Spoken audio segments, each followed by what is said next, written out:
கலை சமையல் இன்றைக்கி என்ன பார்க்க போகிறோன்னா மல்கோவா மாம்பழ குழம்பு. மாம்பழத்தை வச்சு மாம்பழ குழம்பு செய்ய போகிறோம். வாங்க எப்படி செய்யலான்னு பார்க்கலாம். மாம்பழ குழம்பு செய்கிறதுக்கு மாம்பழம் வாங்கி பழுக்க வச்சுருந்தோம். நல்லா பழுத்துருச்சு. அரிசிக்குள்ள வச்சுருந்தோம். அரிசிக்குள்ள வச்சா சீக்கிரத்தில் பழுத்துரும். எப்படி பழுத்துருக்கு பாருங்கள். நம்மளுக்கு ஒரு மாம்பழமே போதும் குழம்பு வைக்கிறதுக்கு. அதனால் ஒன்று மட்டும் எடுத்து நல்லா கழுவிட்டு வந்துடலாம். கழுவிட்டு எடுத்துகிட்டு வந்தாச்சு. நம்மளுக்கு எந்த சைஸில் தேவையோ அந்த சைஸில் கட் பண்ணிக்கலாம். மாம்பழம் வந்து ரொம்ப கொலன்னு இருக்கக்கூடாது, காயாகவும் இருக்கக்கூடாது. இந்த மாதிரி இருந்தால் போதும். அப்போ நம்ம வேற வைக்க போகிறோம். அதனால் அதில் குழஞ்சிரும். அதெல்லாம் கொஞ்சம் கல் மாதிரி இருந்தால் பரவாயில்ல. கொலன்னு இருக்கிறத கட் பண்ணி போட்டோம்னா ரொம்ப குழஞ்சி போயிடும். அதனால் இந்த மாதிரி பார்த்து வாங்கிக்கோங்க மாம்பழத்தை. எந்த மாம்பழம் வேணுமாலும் வச்சு நம்ம இந்த குழம்பு செய்யலாம். சூப்பராக டேஸ்ட்டாக இருக்கும். எல்லாத்தையும் கட் பண்ணி எடுத்தாச்சு. நான் இந்த சைஸில் கட் பண்ணிக்கிட்டேன். எந்த சைஸில் வேணுமாலும் கட் பண்ணிக்கலாம். அதில் இருக்க கொட்டை விதை எல்லாத்தையுமே போட்டுட்டேன் நான். அப்படியே அப்போ தான் டேஸ்ட்டாக இருக்கும்ட்டு. அரைக்கிறது என்னான்னு பார்த்துருவோம். ஒரு கொத்து கருவேப்பிலை, ஒரு கைப்பிடி தேங்காய் மூடி, ஒரு 5-6 பச்சை மிளகா, 1 ஸ்பூன் ஜீரகம். இதை தண்ணி ஊற்றி நல்லா மையம் அரைச்சிட்டு வந்துடலாம். அரைச்சி வச்சுட்டு ஒரு பாத்திரத்தை அடுப்பில் வச்சிடலாம். நம்ம எந்த சட்டியில் குழம்பு வைக்க போகிறோமோ அந்த பாத்திரத்தை அடுப்பில் வச்சுட்டு, அடுப்பு இன்னும் பற்ற வைக்கல. நம்ம நறுக்கி வச்சிருந்த மாம்பழத்தை எல்லாத்தையும் அதில் சேர்த்துக்கலாம்.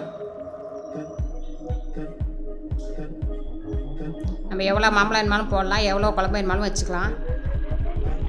நாங்கள் இந்த அளவு போதும்னு வச்சுருக்கோம். மாம்பழம் மூழ்கிற அளவுக்கு தண்ணி சேர்த்துக்கலாம்.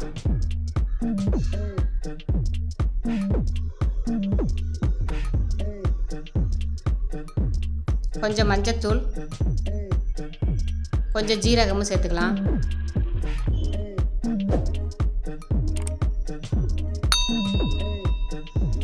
சேர்த்துட்டு அடுப்பை பற்ற வச்சுட்டு ஒரு தட்டை போட்டு மூடி ஒரு 5 நிமிஷம் வேகட்டும். சிம்மிலேயே வேக வச்சலாம். கொஞ்சம் நேரம் வேகணும். வெந்துருச்சு பாருங்கள். போதும். இப்போ நம்ம அரைச்சி வச்சுருந்தா தேங்காய் பேஸ்ட் அதில் சேர்த்துக்கலாம். தேங்காய், பச்சை மிளகாய், ஜீரகம், கருவேப்பிலை அந்த கலவையை அதில் சேர்த்துடலாம். நம்ம தேங்காய் ஊற்றுறோம் அப்படிங்கிறனால ரொம்ப கொதிக்கக்கூடாது. லைட்டாக கொதி வந்தால் போதும். தேங்காய் அந்த கிண்ணத்தையும் கழுவி தண்ணி ஊற்றிக்கலாம்.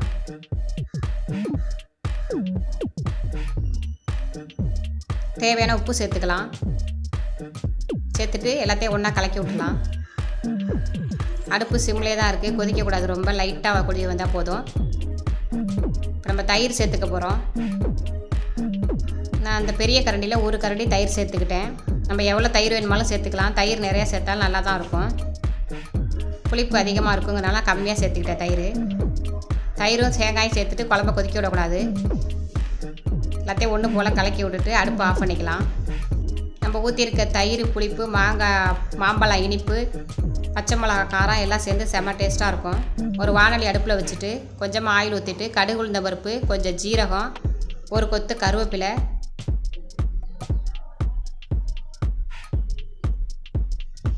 ஒரு காஞ்ச மிளகா சேர்த்துட்டு அடுப்பு ஆஃப் பண்ணிவிட்டு அந்த தாளிப்பை அந்த குழம்புல சேர்த்துக்கலாம். இன்னுமே அடுப்பை பற்ற வைக்க வேண்டியதில்லை. தாளித்தது மட்டும் மாம்பழ குழம்புல சேர்த்துக்கலாம்.